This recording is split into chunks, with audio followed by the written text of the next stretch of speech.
Hello दोस्तों, तो खबरें ये हैं कि ये रिश्ता क्या कहलाता है एपिसोड में आपका स्वागत है। जी हाँ दोस्तों, बता दें कि कार्तिक ने लाइन को छूने के लिए कठिन प्रयास किया। वहीं मनीष कहते हैं कि उसे वापस मार दो। सीरत कार्तिक को साइड केक मारने के लिए कहती है और उसके पिता ऐसा कह रहे हैं कि कार्तिक मुकेश को मारता है। वह रेखा को छूता है और हर कोई खुश हो जाता है। कार्तिक मैच जीत गया। कार्तिक बेहोश हो गए। हर कोई चिंता करता है। शीला मुकेश के पास जाती है और वे देखते हैं कि कार्तिक के चेहरे पर अखिलेश ने पानी छिड़का है। वहीं कार्तिक को होश आता है और वह कहता है कि मैं पापा को धन्यवाद देना चाहता हूँ। उन्होंने मनीष को धन्यवाद दिया। वह कहते हैं कि यदि आपने मेरा मार्गदर्शन नहीं किया होता तो हम नहीं जीते होते। वहीं सीरत कहते हैं कि चाचा बहुत बहुत धन्यवाद। वहीं मनीष कहते हैं कि मेरा बेटा ठीक है और मेरे लिए सबसे छोटा है। केरावत कहता है कि नानको कहते हैं कि आपने हमें शर्मिंदा किया। मुकेश परेशान होकर चला जाता है। वहीं केरो टीम के लिए नेम प्लेट और चीयर्स करते हैं। वहीं नानी रोती है और केरत कहते हैं कि आप भी सोडा की और दादी की तरह ही है। वे भी कुछ होने पर रोती है। वह नेम प्लेट को वापस ठीक कर देता है। वहीं कार्तिक पूछता है कि सब कुछ क्यों घूम रहा है। सब उसे धारण करते हैं और कार्तिक कहता है कि ठीक है, मैं कहाँ रहा था। वहीं मनीष सोना को अखिलेश को फ़ोन करने और कार्तिक को अस्पताल ले जाने के लिए कहता है, जिसके लिए उसे मांसपेशियों के आराम करने के लिए कहता है। उसे खेलने की कोई आदत नहीं है।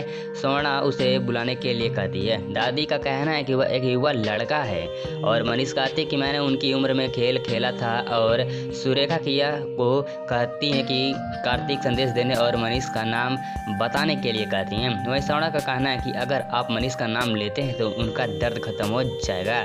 दादी का कहना है कि मनीष ने कार्तिक को सलाह दी और उसे प्रोत्साहित किया। और सोना पूछती है कि अब आप परेशान हैं। मनीष का कहना है कि मैं उस पर याद खुद को पर गुस्सा करना नहीं जानता।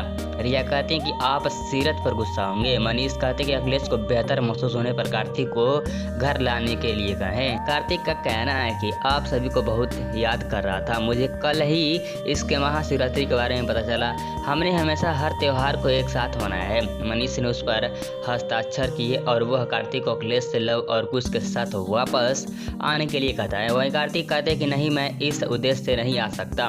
मनीष का कहना है कि वह उस घर के साथ संबंध बनाने के लिए मूर्खतापूर्वक वह सोमड़ा कहती है कि यदि आप नहीं आ सकते तो अखिलेश लव और कुश से पूछ लें कि आप अकेले हैं। कार्तिक कहते हैं कि नहीं, नायरा की याद मेरे साथ है और अगर आप सभी मेरे साथ हो तो ये आसान होता है। वह डिस्कनेक्ट करता है और दादी को उस पर तरस आता है और सीरत कार्तिक से टकराती और सॉरी कहती हैं। वह कहती हैं कि केरावत लव कुश की शिवरात्रि के बारे में बात कर रहे थे। मैंने इससे सुना और आपने न्यारा को याद किया और खाना छोड़ दिया। मैंने आपके और न्यारा के नृत्य के बारे में सुना।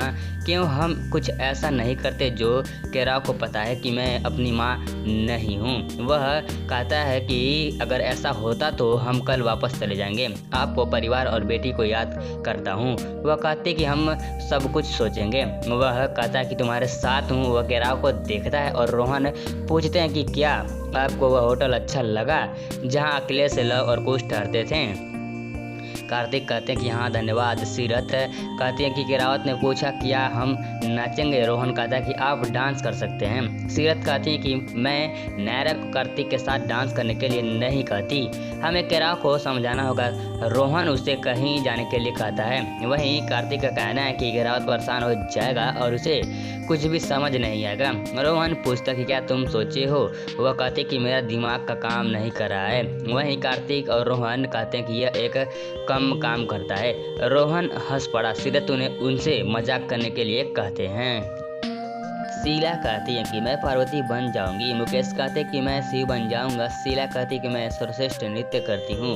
मुकेश का कहना है कि शीला की इच्छा वह आदमी से बहस करता है और कहता है कि आदमी की सुनता भी नहीं है। वह सुनीता भी पार्वती बनना चाहती है और शीला कहती है कि उसे बताए कि मैं उसके हाथ से मुफ्त मेहंदी लगवाऊंगी। वहीं आदमी जाता है और वह हंसती रहती है। सीरत कहते हैं कि मुझे एक आइडिया मिला है। मैं केराव को मना लूंगी और उससे बदला भी लूंगी।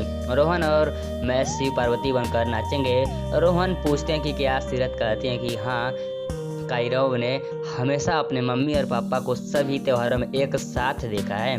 जब हमें कल देखेंगे तो वह समझ जाएंगे कि उसकी मम्मी ऐसा कभी नहीं करेगी। वह सिर्फ अपने डैड के साथ डांस करेंगे। वहीं कार्तिक अच्छा कहते हैं। रोहन कहते हैं कि मैं सीरत के साथ नृत्य नहीं कर सकता। प्रियंका कल आ रही है, वो हमारी दोस्ती के साथ असुरक्षित है और वह मुझे नहीं छोड़ेगी। वो अभी भी मुझ पर गुस्सा है। कार्तिक कहते हैं कि मैं ठीक हूँ, मैं किसी को चोट नहीं पहुँचा सकता। वह सीरत कहते हैं कि मुझे एक आइडिया कि रोहन और मैं करवीक कार्तिक के सामने एक कपल बन जाएंगे और प्रियंका के सामने एक कपल बन जाएंगे। रोहन सही कहता है, क्या आप तैयार हैं? कार्तिक सीरत कहते कि क्यों नहीं, सभी के लिए अच्छा है।